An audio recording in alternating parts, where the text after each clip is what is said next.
भारतवासी एक मिसअंडरस्टैंडिंग कर लेते हैं, जो शिव और शंकर दोनों को एक ही समझ लेते हैं।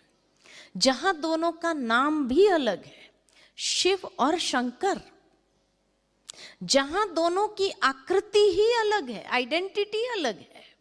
एक ही निराकार ज्योतिर्लिंगम, एक ही आकारी देव पुरुष, जहां दोनों का ऑक्यूपेशन अलग है। शिव को कहा भोलेनाथ, कल्याण करने वाले, और शंकर के लिए कहते तीसरा नेत्र खुलता है तो महाविनाश प्रलय हो जाता है। नाम अलग, स्वरूप अलग, कार्य अलग, फिर एक कैसे हो सकता है? जब भी कोई हमें मंत्र देता है तो ओम नमः शिवाय का मंत्र देता है। किसी ने ओम नमः शंकराय कहा? अगर एक है तो कहना चाहिए? नहीं। शंकर को पूरे परिवार में, गृहस्थ धर्म में दिखाया। मां पार्वती है, गणेश जी, कार्तिक के 2 बच्चे हैं, पूरा गृहस्थ धर्म में। ध्यान मुद्रा में दिखाया। किसका ध्यान कर रहे हैं? उनसे श्रेष्ठ कौन था? खास कैलाश पर्वत पर जाकर के ध्यान किया। किसका? कैलाश माना दुनिया का सबसे बड़े ते बड़ा शिवलिंग, पूरा पर्वत ही शिवलिंग आकृति का है। वहां बैठकर शंकर ने भी किसका ध्यान किया? शिव का ध्यान किया। तो इसीलिए भारत में शिवरात्रि, महाशिवरात्रि मनाई जाती है। उसको शंकर रात्रि नहीं कहते हैं। ब्रह्मा देवताय नमः, विष्णु देवताय नमः, शंकर देवताय नमः, और शिव के लिए कहते हैं शिव परमात्माए नमः। वो देव है, वो परमात्मा है ना। लेकिन यहां एक कहानी याद आती है कि एक बार एक भिखारी था। भिखारी का नियम था रोज राजा के द्वार पर जाकर भीख मांगने का।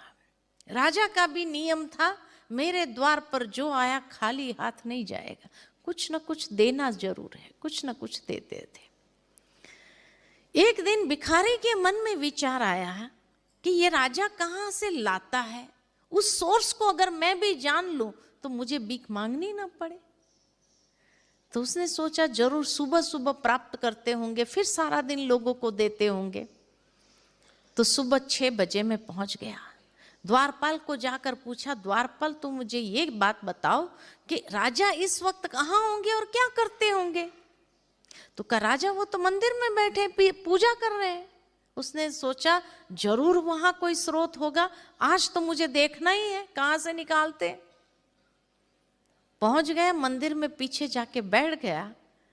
थोड़ी देर में राजा ने भगवान से प्रार्थना की, हे प्रभु मेरी झोली भरतू रखना ताकि मैं अनेकों की झोली भर सकूं।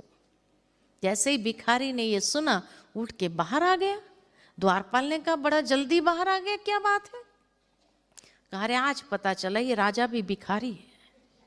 वो भगवान से मांगते हैं, हम उनसे मांगते हैं, तो हम भी भगवान से ना मांगे। चलते चलते भिखारी का मन चलने लगा कि राजा पूजा कर रहे थे हनुमान जी की। इसका मतलब हनुमान जी ने राजा की झोली भरी, राजा ने हमारी भरी। फिर विचार आया हनुमान जी की झोली किसने भरी? तो कहा वो तो श्री राम भक्त थे।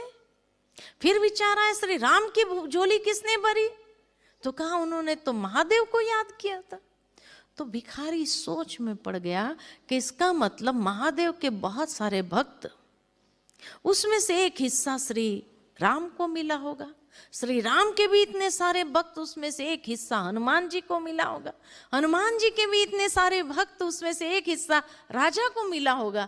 राजा को भी इतने सारे को देना पड़ता, उसमें से एक हिस्सा मेरे पास आता है। तो भिखारी सोच में पड़ा कि ये वाया वाया में सब कम हो रहा है, क्यों ना मैं डायरेक्ट कनेक्शन करूं भोलेनाथ के साथ ही।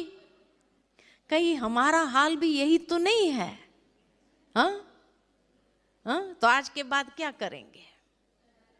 डायरेक्ट कनेक्शन करो ना, कोई प्रॉब्लम है क्या? भोलेनाथ से डायरेक्ट कनेक्शन, इसी का नाम तो राजयोग है।